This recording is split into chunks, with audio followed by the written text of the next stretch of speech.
ஓம் ஸ்ரீராம ராம ராமேதி ரமே ராமே மனோரமே சகசிரநாம தத்துல்யம் ஸ்ரீராம நாம வராணனே. உலகம் யாவையும் தாமுழா வாக்கலும் நிலைபெறுத்தலும் நீக்கலும் நீங்களா அழகிலா விளையாட்டுடையார் அவர் தலைவர் அன்னவர் சரண் நாங்களே. எத்திர எத்திர ரகுநாத கீர்த்தனம் தத்திர தத்திர கிருத்தமாஸ்தகாஞ்சலிம் வாஷ்பவாரி பரிபூர்ணலோச்சனம் மாருதிம் நமது ராட்சசாந்தகம். அஞ்சிலே ஒன்று பெற்றான் அஞ்சிலே ஒன்றை தாவி அஞ்சிலே ஒன்று ஆறாக ஆரியர்க்காக ஏகி அஞ்சிலே ஒன்று பெற்ற அணங்கை கண்டு அயலாரூரில் அஞ்சிலே ஒன்றை வைத்தான் அவன் எம்மை அழித்துக் காப்பான். இன்னைக்கு நம்ம கம்பராமாயணத்துல பாலகாண்டத்துல கார்முக படலத்துல 55வது பாடல் பார்க்க போறோம். என்று கொண்டு உள் நைந்து நைந்து இறங்கி விம்மி விம்மியே பொன் திணிந்த கொங்கை மங்கை இடரின் மூழ்கு போழ்தின் வாய் குன்றமன்ன சிலை முறிந்த கொள்கை கண்டு குளிர் மனத்து ஒன்றும் உண்கண் மதிமுகத்து ஒருத்தி செய்தது உரை செய்வாம். இதுதான் பாட்டு. இப்ப நம்ம பதம் பிரிச்சு பொருள் பார்க்கலாம். பொன் திணிந்த பொன் போன்ற தேமல் நெருங்கிய கொங்கை மங்கை தனங்களை உடைய சீதை என்று கொண்டு என்று பலவாறு சொல்லி உள் நைந்து மனம் மிகவும் நைந்து இறங்கி இரக்கமுற்று விம்மி விம்மி பெரிதும் விம்மி இடரில் மூழ்கு பொழுதின் வாய் துன்பத்தில் அழுந்திய பொழுது குளிர் மனத்து ஒன்றும் குளிர்ந்த மனத்தோடு கூடியவளும் உன் கண் மதிமுகத்து மை தீட்டிய கண்களும் சந்திரன் போன்ற முகமும் கொண்டவளான ஒருத்தி ஒரு தோழி குன்றம் ஒன்று சிலை மலை போன்ற வில் முறிந்த கொள்கை முறிபட்ட செயலை கண்டு நேரிலே கண்டு வந்து செய்தது உரை செய்வாம். கூறிய செய்தியை இனி சொல்லுவோம். இப்ப நம்ம இந்த பாட்டுல இருக்கக்கூடிய நயங்களை பார்க்கலாம். அதாவது சீதை பலவாறாக புலம்பிக் கொண்டிருக்கிறாள். நம்ம எப்ப ராமனை பார்க்க போகிறோம் அப்படின்னு சொல்லி இத்தனை பாடல் பார்த்துக்கிட்டு வந்தோம்ல. அதாவது கிட்டத்தட்ட 710வது பாடல். அதுல ஊசலாடு உயிரினோடும் அப்படின்னு தொடங்கக்கூடிய பாடல்ல இருந்து இது 11வது பாட்டு நம்ம இப்ப பாக்குறது 720வது பாடல். 11 பாடல் சீதை எப்படி ரொம்ப ராமனை நினைச்சு எப்படி ஏங்கினா அப்படிங்கறத பத்தி தான் இத்தனை பாட்டிலையும் கம்பர் வர்ணிச்சிருக்காரு.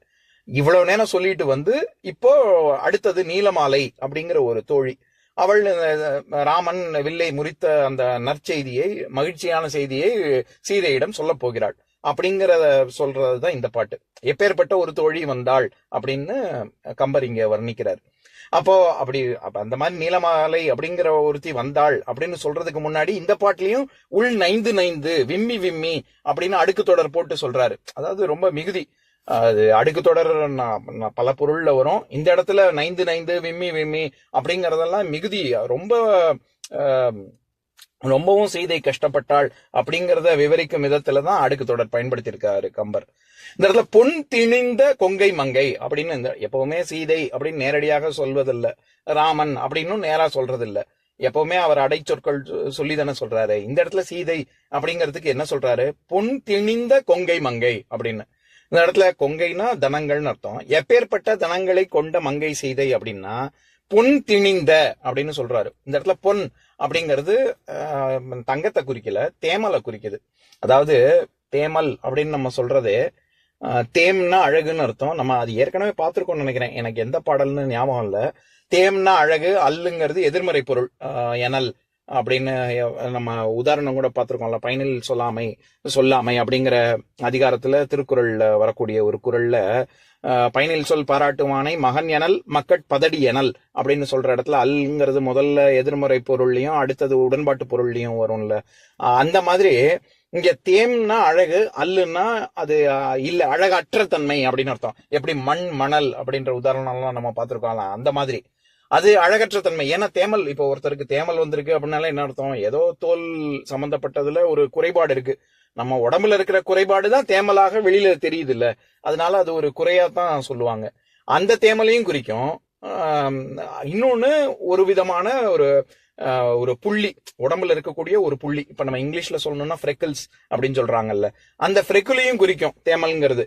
இங்கே மார்பகங்கள் எப்படி இருக்கு அப்படின்னா பொன் திணிந்த கொங்கை, ஃப்ரெக்கிள்ஸ் தேமல் ஜாஸ்தி காணக்கூடிய மார்பகங்களை கொண்ட சீதை அப்படின்னு சொல்றாரு. அப்படிப்பட்ட சீதை இடரின் மூழ்கு பொழுதின் வாய், இந்த மாதிரி பலவாறாக புலம்பிக் கொண்டிருக்கும் பொழுது எப்பேற்பட்ட நீலமாலைங்கிற ஒரு தோழியே எப்பேற்பட்டவள் அப்படின்னு சொல்ற இடத்துல பல அடைகள் அவளுக்கே கொடுக்கிறாரு கம்பர். குன்றமன்ன சிலை முறிந்த கொள்கை கண்டு, அதாவது குன்று போல ரொம்ப பெருசா இருக்கக்கூடிய சிவதனுசு, அதை முறிந்த ஒரு செய்தியை தெரிவிப்பதற்காக குளிர் மனத்து, முதல்ல மனசு அவளுக்கு எப்பேற்பட்டது அப்படின்னா ரொம்ப காருண்யம் பொருந்தியது. இப்படிப்பட்ட ஒரு நல்ல பல தோழிகள் சீதையோட இருந்திருப்பாங்க. எத்தனையோ பேர் அந்த வில் முறிந்ததை பார்த்திருப்பாங்க. ஆனா யாராவது ஒருத்தர் இந்த மாதிரி சீதை ஒருவேளை இந்த மாதிரி கஷ்டப்படுறா அப்படிங்கிறது சீதைக்கு தான் தெரியும். ராமனை நினைச்சு எப்படா பார்ப்போம் அப்படின்னு சொல்லி ஏங்குவது அவளுக்கு தெரியும். ஆனா சீதைக்கு திருமணம் ஆக போகுதுங்கிறது எல்லா தோழிகளும் சந்தோஷப்பட்டிருப்பாங்க. உடனே வந்து செய்தியை சொல்லணும்னு அத்தனை பேர்ல யாரு நினைச்சா? முதல்ல நீலமாலை தானே நினைச்சா. அதனால அவளுக்கு வந்து ரொம்ப இரக்க குணம் கொண்டவள், காருண்யம் கொண்டவள்ங்கிறதுனால குளிர் மனத்து அப்படின்னு தொடங்குறாரு கம்பர். முதல்ல மனசு வந்து ரொம்ப காருண்யம் கொண்டது. அடுத்தது குளிர் மனத்து ஒன்றும் உண்கண் மதிமுகத்து அப்படின்னு ரெண்டு விஷயம் சொல்றாரு. உண்கண் அப்படின்னாலே மை உண்ட கண் அப்படிங்கறதான் உண்கண் அப்படின்னு சொல்றாரு. மை தீட்ட பெற்ற கண்களை உடைய நீலமாலை அப்படின்னு.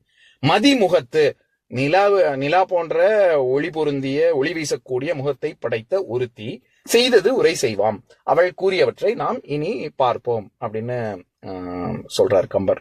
இப்ப நான் பாட்டை இன்னொரு தடவை படிக்கிறேன் கேளுங்க.